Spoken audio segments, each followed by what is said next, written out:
Hello guys, welcome to my YouTube channel.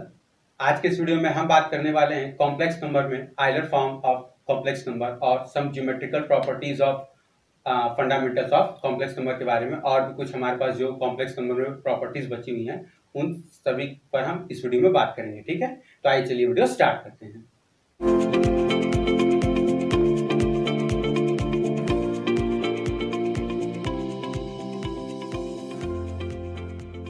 देखिए, सबसे हमारे पास एक इम्पॉर्टेंट फॉर्म आता है जिसको हम आइलर फॉर्म्स कहते हैं।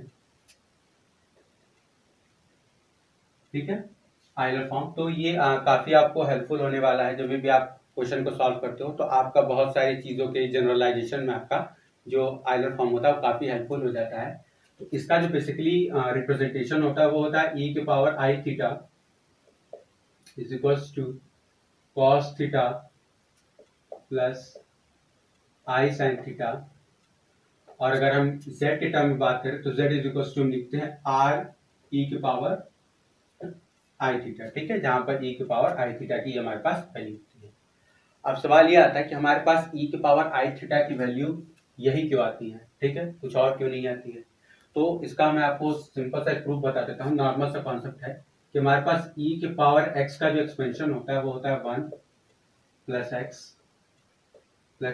X square upon 2 factorial plus x cube upon 3 factorial plus x के पावर 4 अपॉन 4 फैक्टोरियल। इस तरीके से हमारे पास बढ़ता चला जाता है इनफाइनाइट तक। कॉस एक्स का आपके पास जो एक्सपेंशन होता है, ठीक है, क्योंकि अभी आपने एक्सपेंशन तो पढ़ा नहीं, लेकिन आपको सीरीज अगर आपने पढ़ी होगी, ठीक है, तो आपको ये चीज मालूम होगा। और अगर आपको नहीं पता हो तो हमने अपने चैनल पर एक वीडियो स्पेशली दी हुई है कि किस तरीके से आप फंक्शन को एक्सपेंड कर सकते हैं यूजिंग ग्राफिकल मेथड। आप जाकर के उसको देख सकते हैं। ठीक है, तो हमारे पास cos x is equal to हो जाता है 1 minus x square upon 2 factorial plus x के power 4 upon 4 factorial minus x के पावर 6 अपॉन 6 फैक्टोरियल प्लस इस तरीके से जाता है। हमारे पास साइन एक्स जो हो जाता है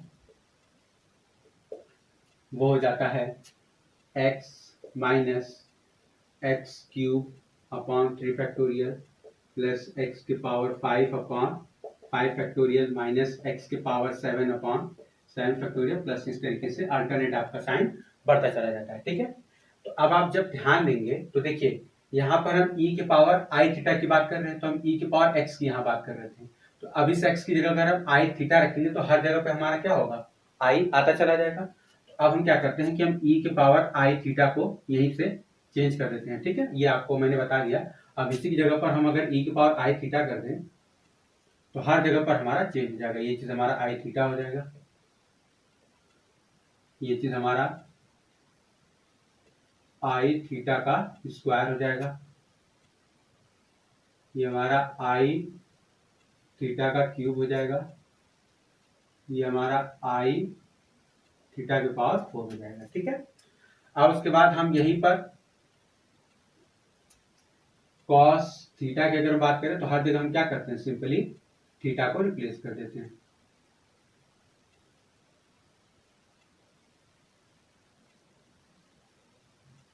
उसके बाद हम यहाँ पे क्या करते हैं कि यहाँ पर भी हमारा साइन थीटा है, बट हम यहाँ पे क्या करेंगे, आई से मल्टीप्लाई कर दे रहे हैं।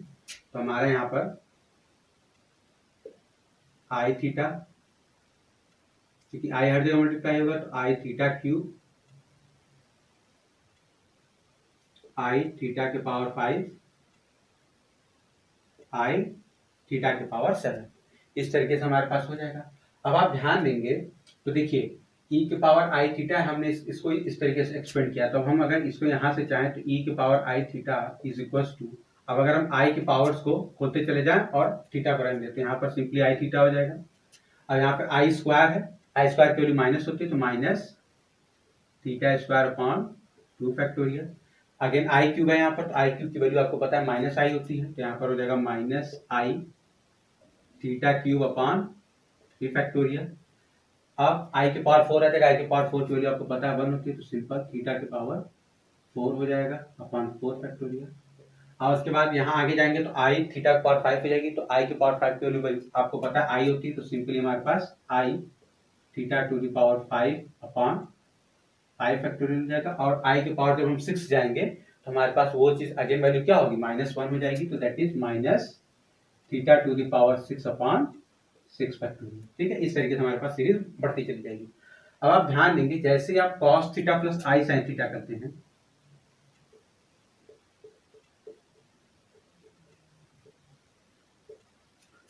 तो cos थीटा पहले हम वैल्यू 1 ऐड कर देंगे। अब उसके बाद अगला टर्म हमारे पास क्या है, थीटा का लीनियर है प्लस आई थीटा। उसके बाद हमारे पास थीटा स्क्वायर है minus theta square by 2 factorial. उसके बाद हमारे पास माइनस आई थीटा क्यूब अपॉन 3 फैक्टोरियल है। उसके बाद प्लस थीटा के पावर 4 अपॉन 4 फैक्टोरियल है। उसके बाद 5 है तो प्लस आई थीटा के पावर 5 अपॉन 5 फैक्टोरियल।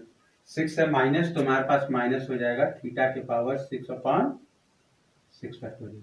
अब आप ध्यान देंगे कि ये ऊपर और नीचे की सीरीज एकदम सेम है। ठीक है, ये जो चीज हमने यहाँ लिखी यही चीज एकदम सेम है, तो दैट इज ये ई के पावर कितना है, थीटा है ना। ठीक है, तो ये इंप्लाई करेगा कि हमारे पास ई के power i theta is equal to होता है cos theta plus i sine theta, और जब हम कॉम्प्लेक्स नंबर की बात करते हैं तो हम कॉम्प्लेक्स नंबर को रिप्रेजेंट करते हैं, that is equal to r e की पावर आई थीटा। ठीक है, ये हमारे पास हो जाता है।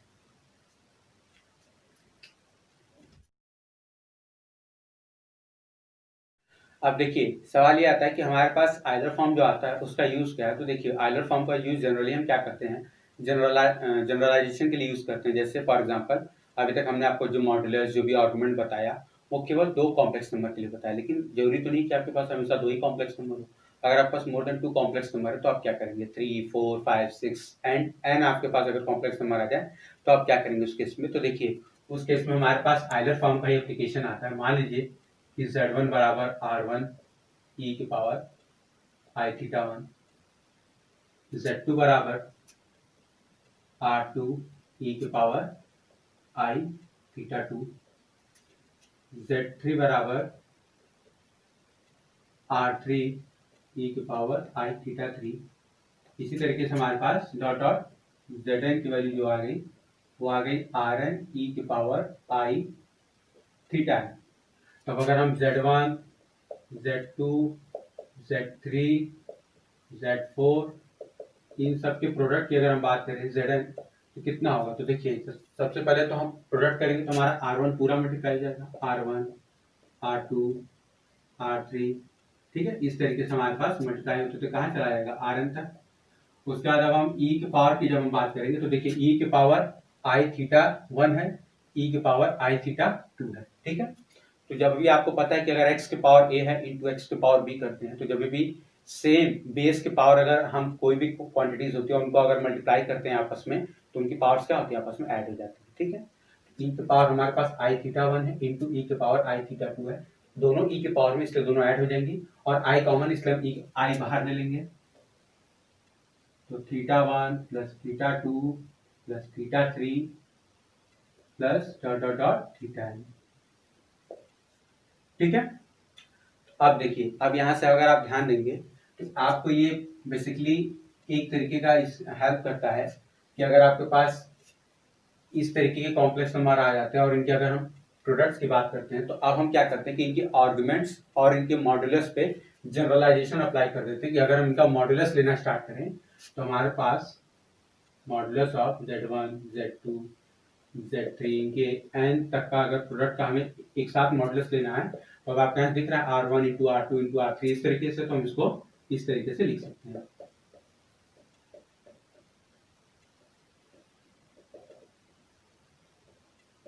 ठीक है, और अगर हम इनके आर्गुमेंट की बात करेंगे, argument of Z1, Z2, Z3, Zn। अब देखिए इनकी अगर हम आर्गुमेंट की बात करेंगे तो आर्गुमेंट e की पावर पहले क्या था, थीटा था, तो उनका आर्गुमेंट तो वही था, थीटा था। अब e की पावर थीटा की जगह क्या है, ये पूरी है क्वांटिटीज, तो हमारा ये पूरी क्वांटिटीज क्या है, थीटा 1 क्या है, आर्गुमेंट ऑफ Z1 है। ठीक है, argument of z1 plus argument of theta two क्या है, z2 है। इस तरीके से हमारे पास बढ़ता चला जाएगा और हम लास्ट में आ जाते हैं कि आर्गुमेंट ऑफ zn। ठीक है, तो बेसिकली आपका ये आइलर फॉर्म का एप्लीकेशन आ जाता है इस तरीके से। अब होता क्या है यहाँ पर देखिए, अब इसका आप यूज कहाँ करते हैं। जैसे मान लीजिए कि आपके पास इस तरीके का कोई फंक्शन दे दिया, मान लीजिए z1 बराबर cos theta plus i sin theta, comma z2 बराबर cos 2 theta plus i sin 2 theta. इसी तरीके से आपको जनरलाइजेशन कर दिया, zn बराबर cos n theta plus i sin n theta. ठीक है, अब कह रहा है फाइंड, ठीक है, आपको आर्गुमेंट बोल देगा या जो भी चीज बोल देगा, या आपको डायरेक्ट बोल देगा फाइंड या value of z1 z2 z3, इस तरीके से करके zn तक की आपकी इससे वैल्यू पूछ देगा। ठीक है, अगर आप अब इसको इंडिविजुअली मल्टीप्लाई करने लेंगे तो हो चुका, कॉस का सबका क्या होगा, फॉर्मूला बनता चला जाएगा। तो अब हम क्या करते हैं कि इसको सिंपली e के पावर थीटा के टर्म में करते जाते हैं। तो हम सिंपली क्या करेंगे, z1 into z2 into z3 into zn is equals to e के पावर i थीटा, ठीक है, इंटू e के power i 2 theta into e के पावर i 3 थीटा। इस तरीके से हमारा e के पावर i n थीटा। अब यहां से हमारे पास ये चीज चेंज हो जाती है, e के power i theta plus 2 theta plus 3 theta, इस तरीके से बढ़ता चला जाएगा। हमारे पास कितना हो जाएगा, n थीटा, थीटा कॉमन है बाहर ले लेंगे तो हमारे पास हो जाएगा e के पावर i थीटा।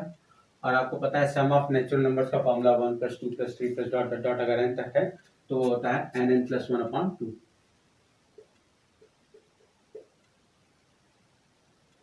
ठीक है, तो अब e के पावर i थीटा ये पूरी वैल्यू आ गई। ठीक है, तो इसी को अब हम क्या करेंगे, इसको अगर हमें पूछना रहेगा तो हम क्या करेंगे, इसको सिंपली लिख देंगे cos ऑफ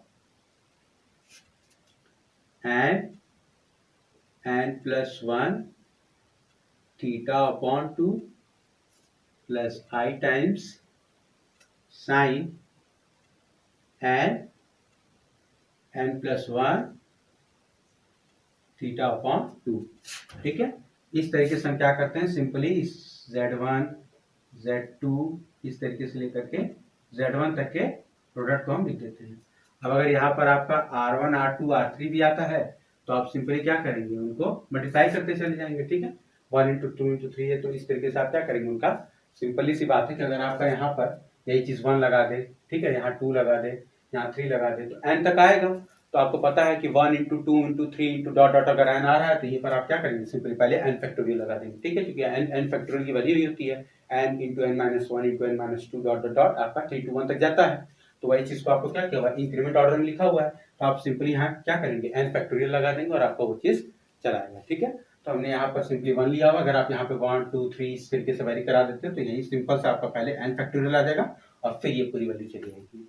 ठीक है, तो आइलर फॉर्म का बेसिकली हम यहाँ से एप्लीकेशन देखते हैं जो कि बहुत ही ज्यादा हेल्पफुल होता है जब हमारे पास large number of complex numbers use में आते हैं।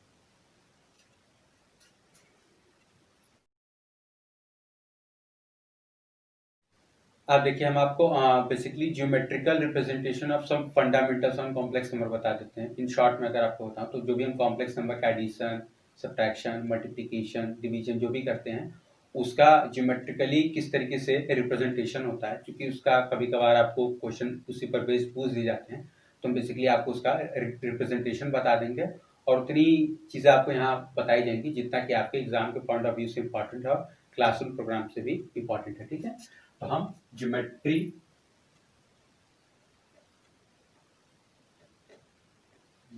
ऑफ फंडामेंटल ऑपरेशंस, ठीक है, यानी प्लस माइनस मल्टीप्लाई डिवाइड। देखिए वैसे तो आपका प्लस माइनस ज्यादा इंपॉर्टेंट है, मतलब addition of two complex number, subtraction of two complex number, लेकिन हम आपको मल्टीप्लिकेशन और डिवीजन बता दे रहे हैं इन केस हो सकता है कि कभी भी आपसे ये पूछ दिया जा सकता है। ठीक है, तो सबसे पहले हम केस बता देते हैं एडिशन का।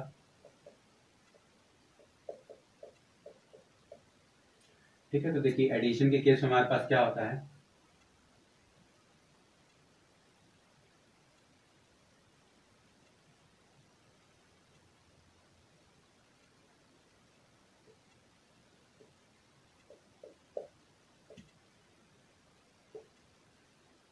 ये हमारा ओरिजिन हो गया। यहाँ पर हम कोई एक पॉइंट पी मान लेते हैं,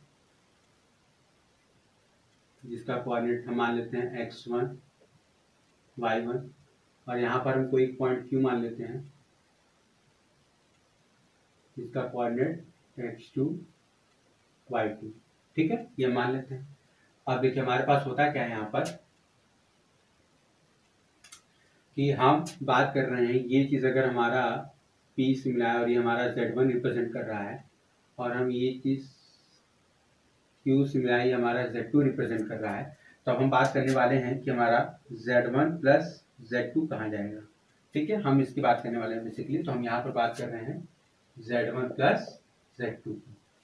अब देखिए ये चीज़ हमारा यहाँ पर आ रहा है, तो अब यहाँ पर x1 है और यहाँ पर ये हमारा x2 है। तो x1 में हमें इतनी क्वांटिटी ऐड करनी होगी। अगर हम इसको ऐसे डॉट वाइज दिखाएं तो ये हमारी लेंथ x1 x2 आ गई, ये लेंथ x1 है, ये लेंथ x2 है। इस x1 में ये लेंथ इतनी ऐड हो रही है, मतलब कि ये यहाँ कहीं जाएगा। अब हम इसको क्या करते हैं, यहाँ से ऐसे मार्क कर देते हैं। अब इसके बाद ये हमारा y1 है, ये हमारा y2 है। ठीक है, इस y2 में अगर इतना y1 ऐड करेंगे तो हमारे पास कहीं ना कहीं यहाँ जाएगा वो वैल्यू। ठीक है, अब हम क्या करते हैं कि यहाँ से इसको मिला देते हैं। ठीक है, अभी आप ध्यान देंगे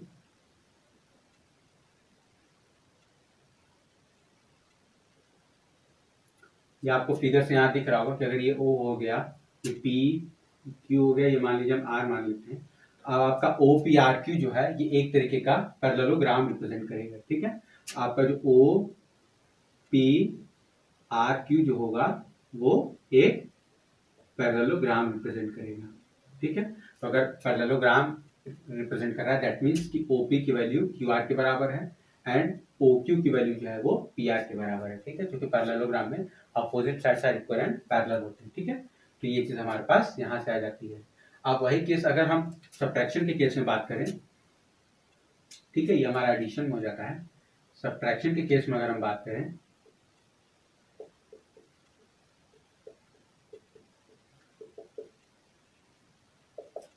ठीक है, तो ये हमारा हो जाता है Z2 माइनस Z1, या आप Z1 माइनस Z2 जो लेना चाहें वो ले लीजिए। ठीक है, तो यहाँ से हम ड्रॉ करते हैं इसको।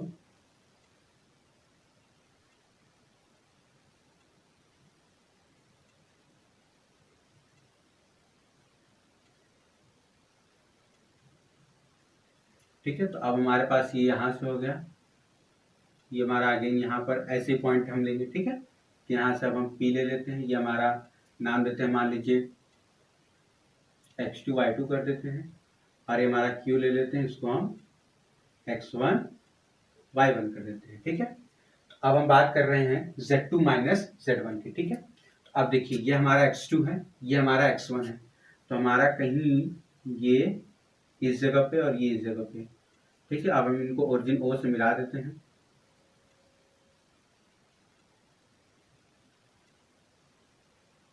ठीक है, ये आपका इस तरीके से बन जाएगा।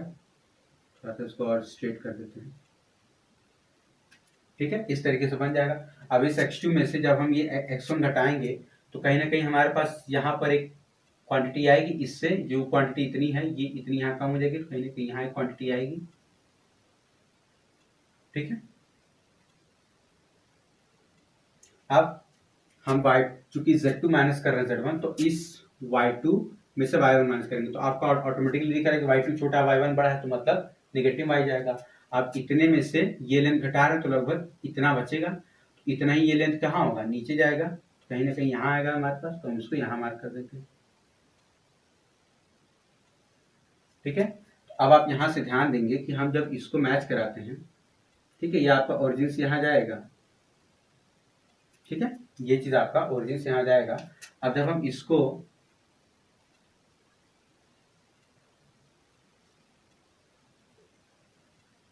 ठीक है, ये जब हम मैच कराते हैं तो हमारा O हो गया, ये Q हो गया, ये P हो गया, इसको हम अगर R नाम दे देते हैं। तो अब देखिए अगेन आपको यहाँ दिख रहा होगा कि ये जो O R P Q है, ये अगेन एक पैरेललोग्राम को रिप्रेजेंट कर रहा है। ठीक है, तो अगेन हमारे यहाँ पर क्या होगा कि हमारा O R P Q एक पैरेललोग्राम रिप्रेजेंट करेगा। ठीक है, तो बहुत दफा आपको ये एक जनरल पॉइंट ऑफ व्यू से क्वेश्चन पूछ दिया जाता है कि if addition of two complex number is geometrically represents a parallelogram then its subtraction will represent.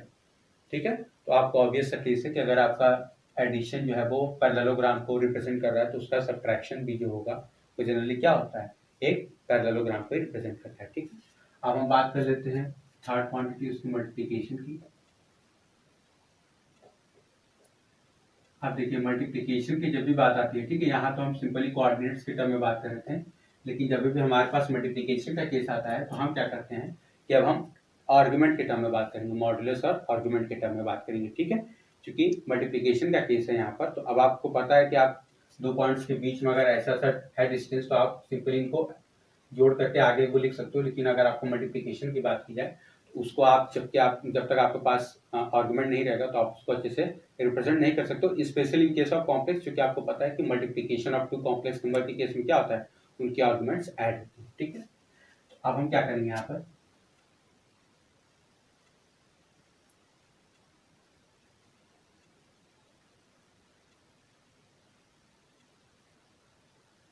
अब देखिए चूंकि हमें यहाँ पर एक्स वाई का टर्म नहीं यूज करना है, इसलिए हम डायरेक्ट इसको अब कॉम्प्लेक्स नंबर z1 z2 से रिप्रेजेंट करेंगे। तो मान लेते हैं कि हमारे पास कोई एक पॉइंट P है, कॉम्प्लेक्स नंबर z1, और अगेन यहीं पे मान लेते हैं कि हमारे पास कोई पॉइंट Q है जिसका कॉम्प्लेक्स नंबर है z2।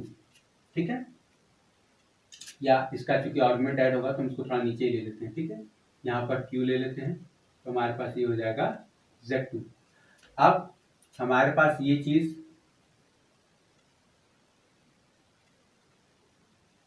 θ1 है और ये चीज जो है वो कितनी है, θ2 है। ठीक है, अब आपको पता है कि z1 इंटू z2 के केस में क्या होता है, this implies that argument of z1 into z2 एक कॉम्प्लेक्स नंबर होगा, this is equal to argument of z1 plus argument of z2। ठीक है, तो ये θ1 θ2 इसका एडिशन होगा, तो मान लेते हैं कि ये इतना है और ये इतना है, तो कहीं ना कहीं यहाँ पर चला आएगा। अब हम क्या करेंगे कि इसको यहाँ पर सिंपली इससे जोड़ देंगे। ठीक है,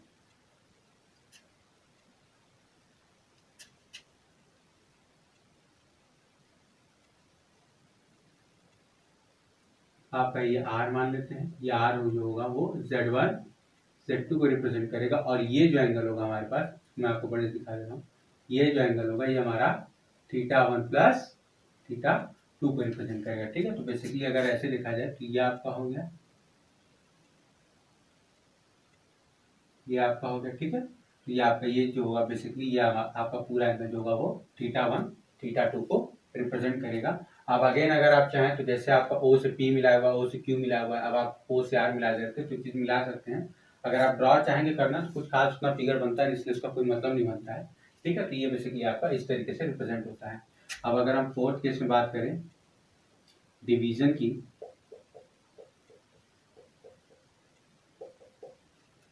ठीक है, तो डिवीजन के केस में क्या होता है,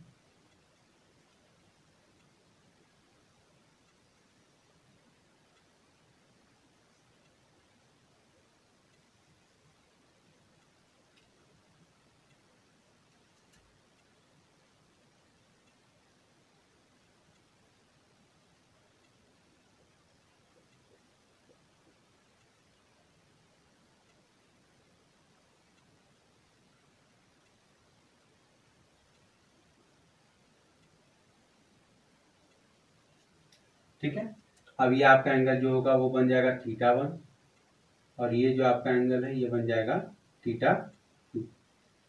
अब हम बात करने वाले हैं कि Z1 या Z2 अपॉन Z1 की। तो आपको पता है कि जब भी हम Z2 अपॉन Z1 की बात करते हैं तो argument of Z2 upon Z1 is equal to होता है argument of Z2 minus argument of Z1। इस थीटा 2 में से इस थीटा 1 को माइनस करेंगे तो कहीं ना कहीं हमारे पास ये एक वैल्यू आएगी। ठीक है, तो इसको हम R नाम दे देते हैं और ये हमारा हो जाता है Z2 बाई Z1। ठीक है, तो ये हमारा जो बेसिकली होता है ये आपका, इसको यहाँ से ऐसे ज्वाइन करा देंगे और ये जो एंगल होता है हमारा ये थीटा 2 माइनस थीटा 1 हो जाता है। ठीक है, ये हो जाता है। तो ये आपका division of a complex number को रिप्रेजेंट करता है। तो जनरली आपके पास क्या होता है कि कभी कभार ऐसा ग्राफिकली क्वेश्चन आपके एग्जाम में आ जाता है जहाँ पर आपको ये Z1 देता है, Z2 पूछ देता है, तो आपको पूछ देता है कि argument of Z1 into Z2 कहाँ लाई करेगा, या Z1 इंटू Z2 इस कॉम्प्लेक्स प्लेन में कहाँ लाई करेगा। तो इन दोनों के एबव मल्टीप्लिकेशन के केस में, इन दोनों के बीच में डिवीजन के केस में, ठीक है, एडिशन और सब्ट्रैक्शन में भी आपका कई तरीके से घुमा करके क्वेश्चन पूछ दिए जाते हैं। तो बेसिकली ज्योमेट्रिकली आपको ये जानना थोड़ा इंपॉर्टेंट है कि हमारा फंडामेंटल्स जो होता है वो ज्योमेट्रिकली किस तरीके से हमारे पास कॉम्प्लेक्स नंबर में रिप्रेजेंट होते हैं।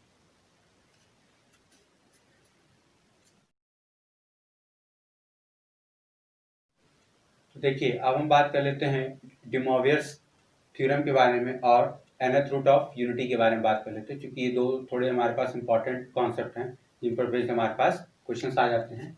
तो पहला हम बात कर लेते हैं डिमोवियर्स थ्योरम के बारे में।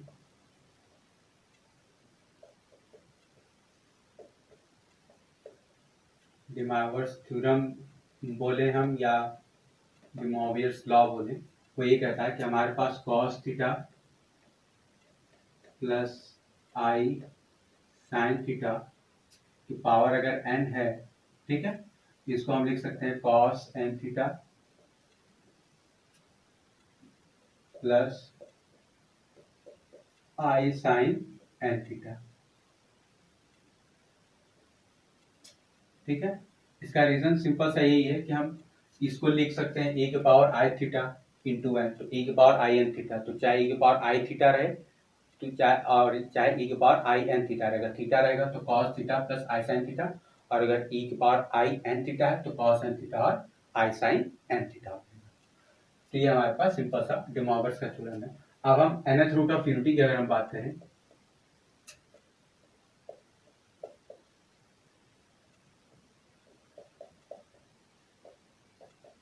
ठीक है, nth रूट ऑफ यूनिटी का मतलब ये होता है कि मान लीजिए कि हमारे पास कोई एक नंबर z है, ठीक है, उस z के पावर 1/n की हम बात करते हैं। ठीक है, अब चाहे वो क्यूब रूट हो, फिफ्थ रूट हो, जैसा भी रहेगा हम n की वैल्यू रखते चले जाएंगे। तो मान लेते हैं कि if अगर हमारे पास z is equal to r cos theta plus i sine theta है, ठीक है, तो हमारे पास z के पावर 1/n की जो वैल्यू होती है वो हो जाती है r के पावर 1/n। और अभी हमने डिमोवियर्स थ्योरम से पढ़ा कि इसके पावर अगर n था तो n आ गया मल्टीप्लाई में, अब इसके पावर 1/n है तो वो n/1/n क्या होगा, मल्टीप्लाई में आ जाएगा इसके, तो cos of theta by n plus i sine theta by n। ठीक है, इस तरीके से हमारे पास nth रूट ऑफ यूनिटी चला आएगा। ठीक है, अब इसको अगर हम जनरल फॉर्म की बात करें तो आपको पता है कि हम जनरल फॉर्म में जब भी करते हैं तो हम क्या करते हैं बेसिकली कि 2πn का हम एडिशन करते हुए चलते हैं, क्योंकि हमने आपको पहले ही बताया था कि वो क्या होता है, साइकिल को चेंज नहीं करता, वो हमेशा क्या होता है एक फिक्स वैल्यू आती रहती है एक फिक्स साइकिल के बाद। तो हमारे पास जनरल फॉर्म हो जाएगा z के power 1/n is equal to r के power 1/n cos 2m pi plus theta upon n plus i times sine 2m pi plus theta upon n। यहाँ पर m जो होगा वो आपका बिलोंग करेगा इंटीजर में। ठीक है, इस तरीके से आपका ये हो जाता है जनरल फॉर्म के केस में z के पावर 1/n की। अब हम बात कर लेते हैं कुछ properties of nth root of unity की। ठीक है,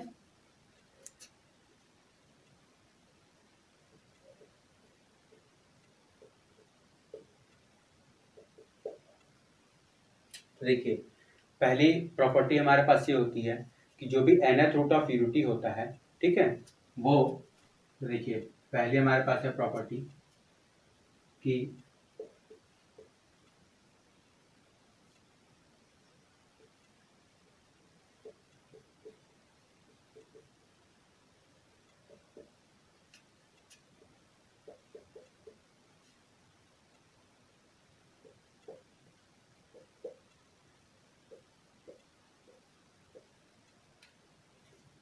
ठीक है, मतलब कि हमारा जो nth रूट ऑफ यूनिटी होता है उसके जो हर एक टर्म होते हैं, ठीक है, वो बेसिकली क्या करते हैं, ज्योमेट्रिक सीरीज बनाते हैं जहां पर उनका जो कॉमन रेशियो होता है वो हमेशा e की पावर i 2 पाई/n होता है। ठीक है, पहला चीज।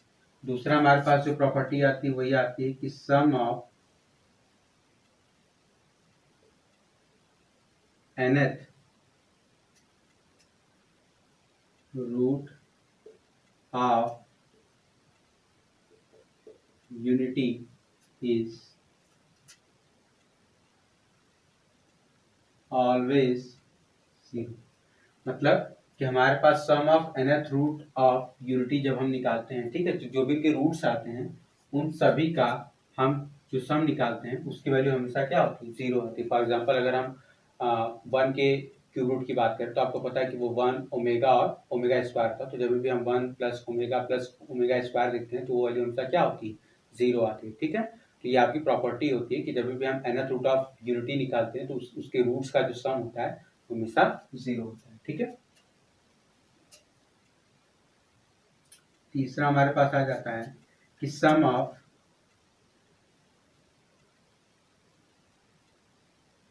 pth root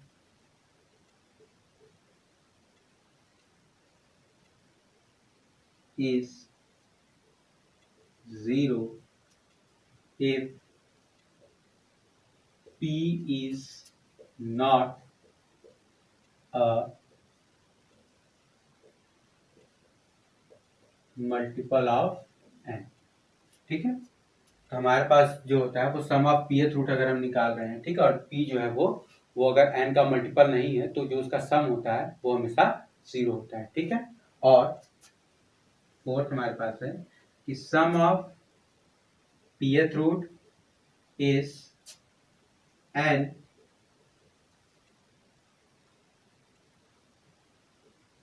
if p is multiple of n। ठीक है, अगर हमारे पास p जो है वो मल्टीपल ऑफ n के आ रहा है अगर टर्म्स में, तो अब हम ये कह सकते हैं कि सम ऑफ pth रूट जो होता है वो हमारा उसकी जो वैल्यू आती है वो n के बराबर आती है, और अगर वो मल्टीपल में नहीं है तो हमारे पास वो चीज 0 के बराबर आती है। तो बेसिकली हमारे पास ये कुछ प्रॉपर्टीज हैं। अब आप इसको जनरलाइज है कर सकते हैं nth रूट का। बेसिकली अगर आपको केस बताएं तो आपको थर्ड रूट, फिफ्थ रूट का कभी कभी आ जाता है क्वेश्चन, तो आपको डायरेक्ट पूछ दिया जाता है कि इफ ओमेगा, या अगर हम फिफ्थ रूट ऑफ यूनिटी की बात करते हैं तो what is the value of 1 plus omega square plus omega cube plus omega की पावर 4। ठीक है, उसकी वैल्यू हमारे पास कितनी होगी, तो सिंपल सी बात है कि sum of nth root of unity जो होता है वो हमेशा 0 होता है। ठीक है, जितने भी उसके रूट्स होते हैं सभी का हम सम करेंगे तो उसकी वैल्यू हमेशा 0 आती है। दूसरा आपको जो हमने बताया कि pth रूट की का जो सम होता है वो भी 0 आता है, कब, जब हमारे पास p जो है वो n का मल्टीपल नहीं है। लेकिन अगर हम बात करेंगे कि वो p अगर n का मल्टीपल है तो उस केस में हमारे पास जो सम आएगा वो n आता है। ठीक है,